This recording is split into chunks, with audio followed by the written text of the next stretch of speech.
Welcome you to this company. Now I have your permission to review the quarterback list.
All right, thank you very much and good morning, members of the fourth estate.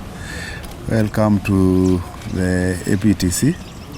As you are aware, we've been here briefly and we had a good meeting yesterday as members of the Security Committee in the Ministry of Interior to discuss issues that are grave and were raised against our staff.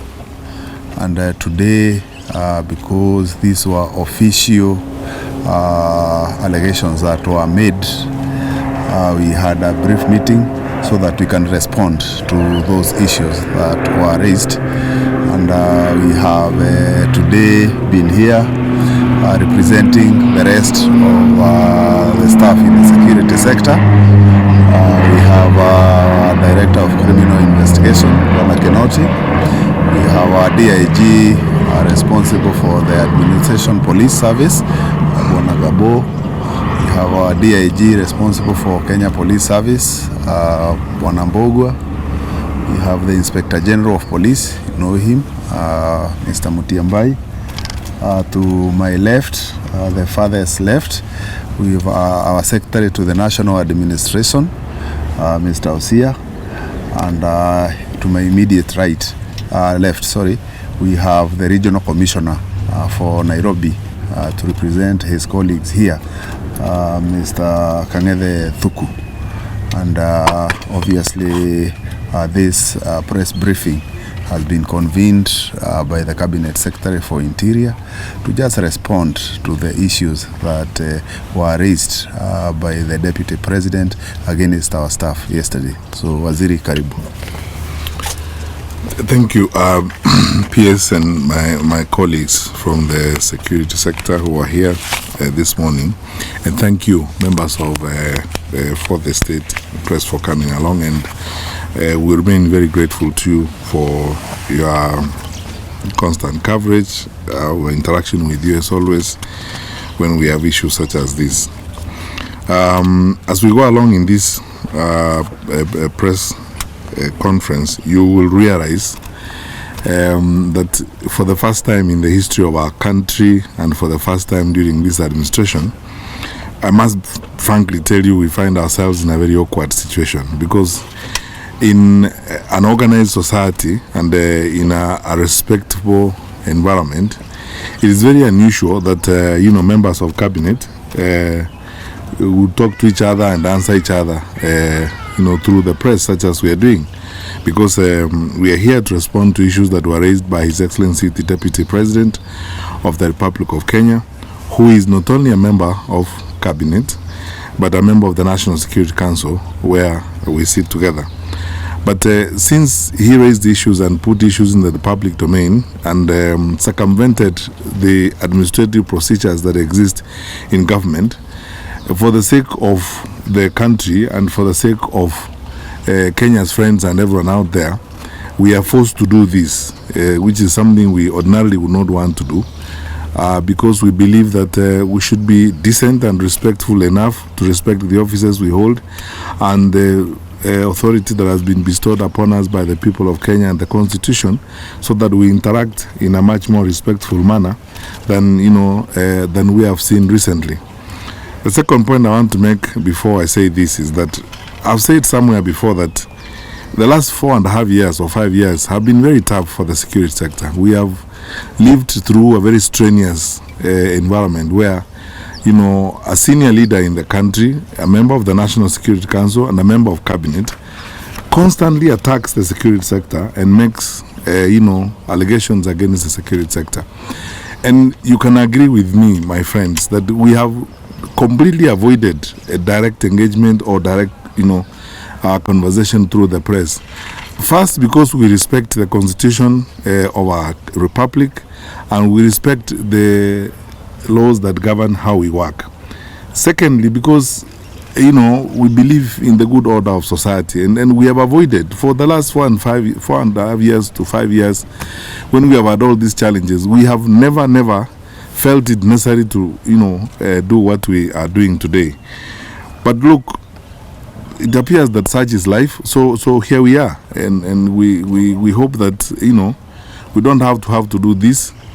Kenyans expect that we as their leaders will behave responsibly, solve whatever challenges we have responsibly within the institutions that we have, and avoid treating the country to a very bizarre theater and a very absurd way of engaging, where senior leaders complain about structures they are supposed to work with and all go out to the public and excoriate or subject senior public servant to insults and ridicule in very disturbing ways. But therefore I will do my best to be as measured as possible and to be as respectful as possible, knowing as I do that we have a country to manage, we have an election ahead, and the country should not be treated to sideshows and the kind of theatrics that we have seen recently.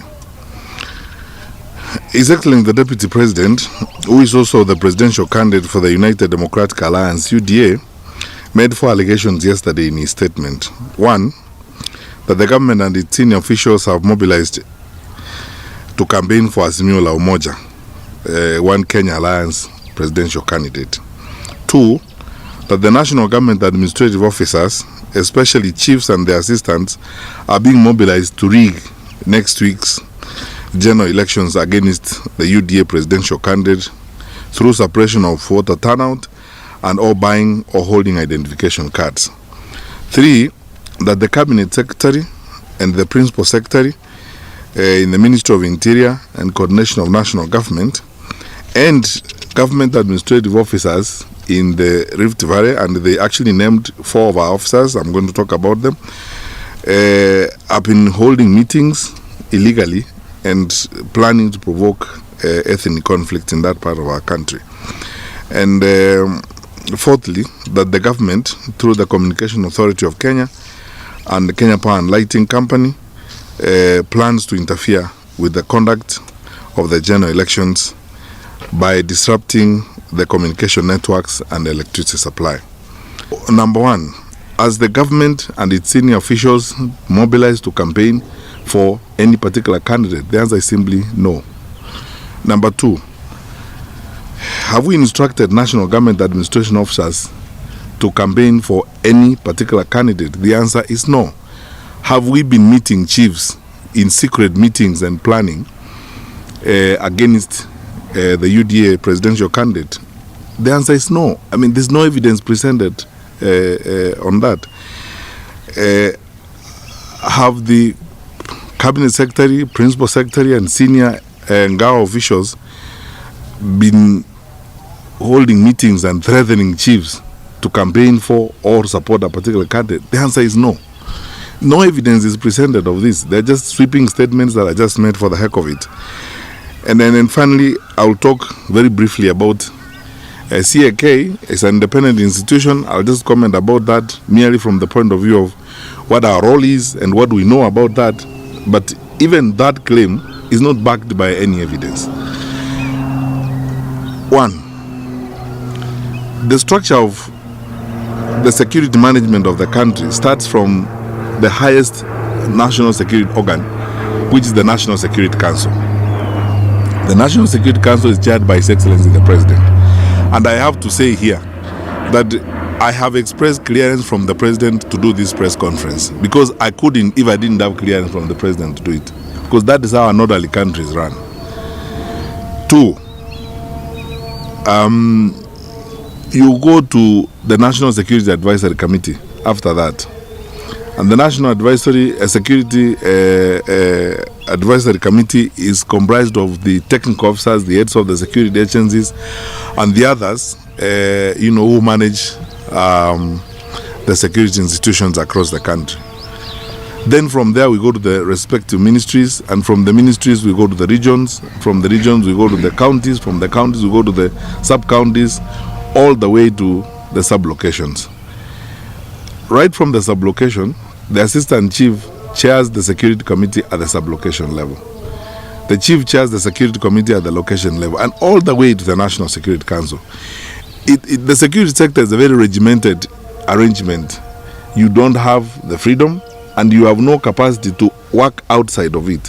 When we take decisions, for example, if we have to communicate policy to the chiefs and to the DCs and to the regional commissioners, it has got to flow directly from the National Security Council. I am not aware, because there doesn't exist a discussion that has happened at the National Security Council authorizing us to meet the chiefs and instruct them to campaign for anyone. And if His Excellency the Deputy President has got evidence to that effect, he should provide it to the public, because that evidence would reside in the minutes of the National Security Council or in the agenda of the National Security Council, and then that communication will be translated in a memo by the head of the public service, who is the secretary to the council, which I have not seen. I am not aware of it. Have public servants been mobilized to campaign for any particular candidate?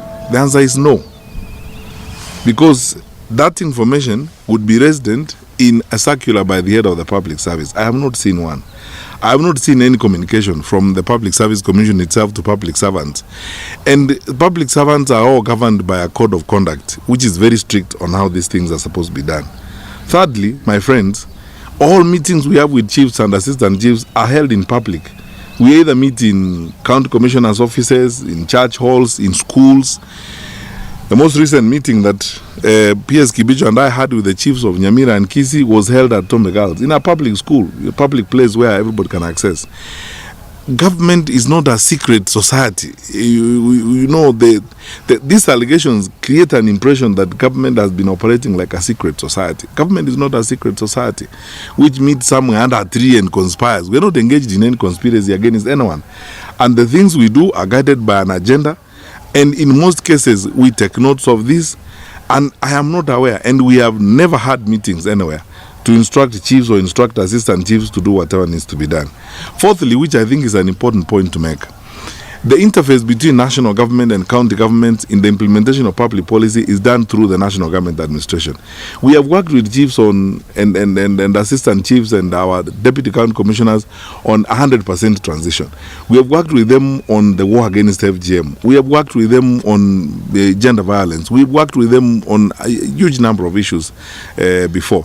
And we hold these meetings openly. Right now, as I speak to you, the Ministry of Health is running a campaign jointly with the Ministry of Interior on the triple threats, the resurging numbers of HIV/AIDS cases across the country, gender violence, sexual harassment, and so on. And the Ministry of Health officials and health parastatals are teaming up with chiefs and assistant chiefs across the country to hold meetings, such as happened in Kiambu last week, and the meetings are taking place across the country. If you see chiefs and assistant chiefs meeting with public health officials, that is what they are discussing. And all these people going there, how can it be that we go to those meetings to discuss elections or voting for this person or the other person? There's nothing truthful about this. All these are just lies, plainly speaking. Have the PS and the CS been involved in mobilizing chiefs and intimidating them? How can you do it? Because we are bound by our constitution, we are bound by our law. We work in a manner that we know we must be accountable for the things we do. And for anything we do, we can and will be called to account, on anything we do. I am not aware, and actually I can speak authoritatively, that my peers and I have not engaged in these kinds of things. Every time we have had meetings, we sit down with these wonderful people to review security deployment, to do planning for the country, to ensure that our people are being sorted out and are being managed well across the country. I was in Molo the day before yesterday, where we had a large meeting looking at what are the issues that we have to deal with. Are we prepared? Are we ready? With all the 14 county commissioners and all the 14 county police commanders and the teams that form or comprise the Rift Valley. And we've done this the week before I was in Coast Province for the same reasons. We are not meeting to tell chiefs what to do. Finally, suffice it to say, chiefs are not children. They are not 12-year-olds to be guided and to be dictated upon. I can tell you for a fact, about half of the chiefs and assistant chiefs in the country are even older than me. Some of these are seasoned people, very experienced people, very well trained. We have relied upon them on a number of issues. Now, it's very sad, honestly, that the Deputy President singles out 4 of our senior administrators. The County Commissioner for Uasin Gishu, Mr. Kihara, the County Commissioner for Nakuru, Mr. Mbui, the County Commissioner for Trans Nzoia, Mr. Ojwang, and our Regional Commissioner for Rift Valley. And to make allegations that are not substantiated. My friend, even the most rudimentary way of addressing issues, even the most basic of common senses, will tell you that if you allege that a meeting has taken place, supply the dates and say, on 17th of July, at this particular time, Mr. Mali Mohammed, the Regional Commissioner for Rift Valley, met ABCD. How can you, honestly, make claims like those against senior administrators, just sweeping claims that you cannot substantiate, you are not able to prove that these people are having night meetings, they are moving around and so on and so forth? It is unfortunate that is coming from a senior leader in the country. We know these officers, they work for us, we work with them. We have faith in these 4 officers. Our 47 county commissioners in the country, our 8 regional commissioners in the country are some of the senior-most officials in the national government administration. Some of them are very highly trained and experienced people. Mr. Malim, who's being insulted in this case and being accused falsely, is a decorated officer. Our new regional commissioner for Rift Valley, Mr. Mali Mohammed, is a decorated officer who has an impeccable record, and his file is there for everyone to see, who has served as county commissioner in more than 6 counties in the country. His performance has been rewarded even by the Public Service Commission. He has been named the Public Servant of the Year before, even before we ourselves started working with him. This is a decorated officer who is now being accused of doing illegal things. It is unfair that you would treat public officers in this kind of manner. And on that note, I want to say this to all my brothers and sisters in the National Government Administration and in the police service, at all ranks, from Assistant Chief to Regional Commissioner, from police constables to the Inspector General. You are the people who have held this country together during times of challenge such as this. Unfortunately, we cannot speak like them, like the politicians speak. So we don't have the licenses of language to insult people and say all manner of things. Let us mind our country. There's a country to manage. Ignore these things. Do not be discouraged and do not be heartbroken. Do not be disheartened. We will all be accused of all manner of things. I know that at a time like this during the campaign, nerves are raw, and people are now venting their frustrations, their bent up emotions and disappointments and so on are all now being vented, and the anger is being projected on public administrators. Let us carry on. Many of my senior colleagues, like the regional commissioners, Mr. Thuku is here, have done elections more than I have done. Some of our senior police officers who are standing here with me, our Deputy Inspector General Police, Mr. Mbowa, DIG Gabo, and all these wonderful people, our own Inspector General Police, Mr. Kinoti, you've done elections before, more than now. Let us just persevere, remain focused on the work that we have to do, and deliver for the country. That is the work we have at hand. And we cannot speak like those people. We don't have that license of lying, to the public and saying things we cannot justify. Unfortunately, though, I have also noted cases where members of that group of politicians even try to single out the chiefs and name chiefs and try to profile chiefs and so on. On that particular one, I want to be very frank. Mr. Kinoti knows this. We are documenting every one of these criminal activities because profiling public servants like chiefs and assistant chiefs, circulating their numbers and accusing them falsely, is endangering the lives of our public servants. These crimes are not covered by the statute of limitation. Some of these leaders need to know they can and will actually be held to account at some point in their lives for some of these things. People have to be responsible in the things they do. I can't stand up in the country and point out and say Mr. Gabo is doing ABCD when I have no evidence. So that now I incite the public against the DIG in charge of administration. This is irresponsible behavior. And this is unconscionable conduct. But for some of these leaders, they think it's fair game and it's okay to say the things they are saying and to do the things they are doing. But it's unfortunate for our country. Finally, and I'm going to give you a copy of this statement. Kenyans need to know this. The government has not mobilized any public servants to campaign for anybody, period.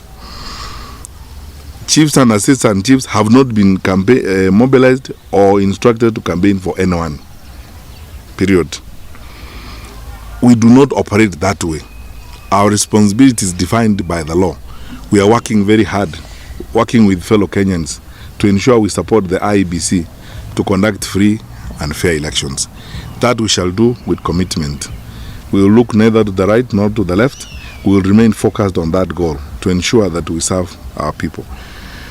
I am not aware of any scheme or any effort to influence the Communications Authority of Kenya or any effort to influence the Kenya Power and Lighting to switch off power. Sometimes in a civilized world, some of these claims, I find them too cheap and too ridiculous to even think about. And when they come from the mouths of senior leaders, you sometimes don't know whether to laugh or cry. It's so petty to imagine that an organization that enjoys such institutional autonomy and protection by the law, like the Communications Authority of Kenya, would resort to such primitive things like, interfering. We have said this several times before. I'm as Minister for Interior, I'm the one who would invoke the Public Order Act. We have said it several times because this is a matter that we have all discussed and agreed. We are not going to shut down the internet. We are not going to interfere with social media and so on. Why would we do that? Kenya is come of age. Kenyans are mature people. I agree with His Excellency the Deputy President. It's true, Kenya has a shortage of fools.